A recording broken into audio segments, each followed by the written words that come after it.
विश्वगुरु कब बनता है?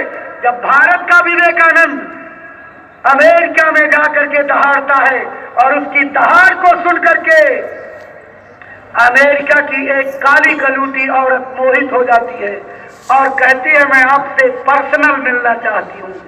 व्यक्तिगत मिलने पर पूछा क्या कारण है? कहा कि मैं आपसे शादी करना चाहती हूँ। विवेकानंद फंस गए। उन्होंने कहा कि देवी जी किस बात के लिए शादी करना चाहती हो, आखिर मंशा क्या है? कहा मैं चाहती हूँ आप जैसा सुंदर, आप जैसा मेधावी, आप जैसा कुशाग्र बुद्धि का, आप जैसा पराक्रमी औलाद मिले हम दोनों के मेल से। हंसते हुए विवेकानंद ने कहा देवी जी आप भूल में हो, भ्रम में हो। औलाद एक के गुणों से नहीं होती, औलाद दोनों के गुणों से होती है।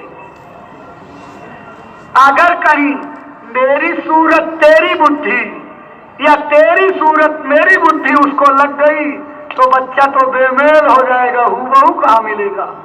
लेकिन देवी जी मेरे पास एक विधि है, एक ऐसा उपाय है कि आपको बिल्कुल हूबहू बच्चा मिल जाएगा। तो उसने कहा कैसे मिल जाएगा?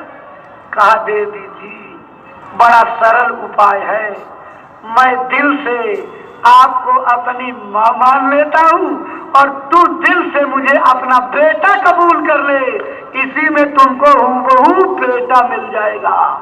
भारत का यही चरित्र विदेशों में भारत की धाक जमाता था। लेकिन हे विद्वानों, बुजुर्गों, अरे शर्म और लिहाज से मुंह को तोपने वालों, जरा सोचो कि आपके शहजादे, आपके बच्चे क्या कर रहे हैं। आपको मालूम है? आप आंखों में धूल झोंके हो। आपके घर के बच्चे, ऐ माताओं, आपकी कोखी के लाभ स्कूल जाती लड़कियों की साइकिल खींच लेते, दुपट्टे खींच लेते, साइकिल गिरा देते, अश्लील हरकतें करते और क्या क्या करते, ये सब आप जान रहे हो, बताने की जरूरत नहीं। क्या भारत इसी से विश्व गुरु बनेगा? अपने बच्चों के अंदर अच्छे संस्कार डालने पड़ेंगे, तब जाकर के आपसे तो अच्छी पुराने समय की अंगूठा टेक नानियां थी। जब बच्चे ननिहाल जाते थे तो गोदी में बैठा करके सुलाती थी और सुलाते सुलाते उनको सत्य हरिश्चंद्र की, प्रहलाद की और श्रवण कुमार जैसे त्याग, वीरता, माता पिता की सेवा करने वाले, राष्ट्रभक्ति की, नैतिक चरित्र उत्थान की कहानियां सुनाती थी। बच्चों के कोमल मस्तिष्क पर उसका असर पड़ता था और बच्चे बड़े होकर के श्रवण कुमार, हरिश्चंद्र, प्रहलाद, चंद्रशेखर आजाद, अशफाक उल्लाह, भगत सिंह और तमाम शहीदों के रूप में खड़े होकर के देश के लिए कुर्बान हो जाते थे। आपसे अच्छी तो नानियां थी। स्कूल खुल गए, कॉलेज बढ़ गए, डिग्रियां बढ़ गई और मास्टर बढ़ गए, लेकिन आप अपने चरित्र में कितने नीचे चले गए, आप अपने भाव में कितने नीचे चले गए।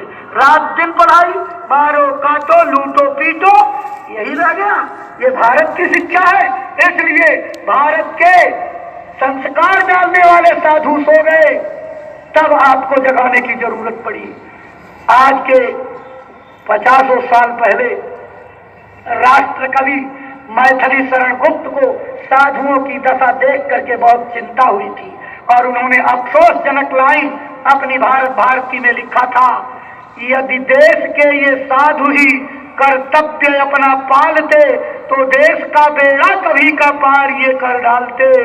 अफसोस हरि के नाम पर अब राम का ही नाम है और गाजे की चिलम पर लव लगाना एक इनका काम है। किस काम के लिए साधु बने थे? इसी काम के लिए, लोगों को सत्यवादी, ईमानदार, चरित्रवान, माँ बाप की सेवा करने वाले संस्कार डालने के लिए निकले थे। और आप खुदे चरित्र गिरा लिए तो दुनिया को क्या आप सिखाओगे? इसलिए अब जरूरत है प्रेमियों, आपको नया संसार बनाने की, नया समाज बनाने की, नए भाव पैदा करने की, नई दुनिया बसाने की, नई हवा बहाने की और नया जमाना लाने की। इसके लिए गांव गांव मेहनत करनी पड़ेगी। गांव गांव जाओ, लोगों को घर घर बैठो, एक एक घंटे 2-2 घंटे मीरा की तरह से गुण गाओ और गुरु महाराज की महिमा सुनाओ, उनकी लीला बताओ, उनके आने पर क्या मेहनत उन्होंने की, ये सब गाओ। गाते गाते इतना भाव पैदा कर दो कि लोग आतुर होकर के इस विद्या को लेने के लिए गुरु दरबार में दौड़ पड़े। आपके गुरु से लोग जुड़ जाएं।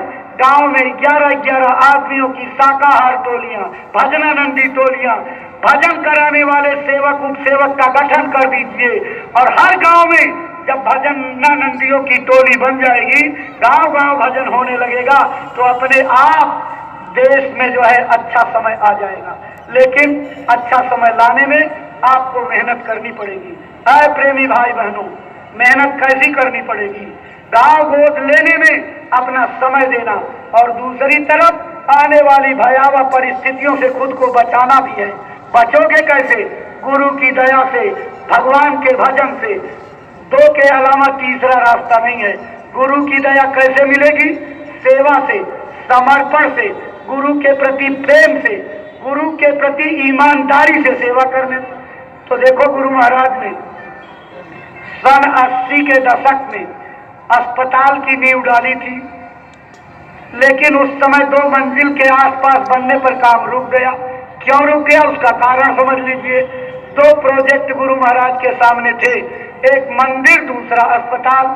अगर गुरु महाराज दोनों में अपना ध्यान कर देते तो आज हम लोग पछताने से नहीं बचते, न मंदिर पूरा हो पाता न अस्पताल।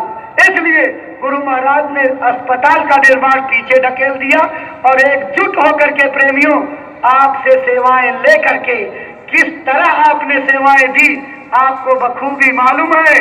अपने नाम पर बैल बकरी और ऊंट के नाम पर परिवार का मुखिया गुरु महाराज को बना करके इस मंदिर को सजाने में सेवा दी।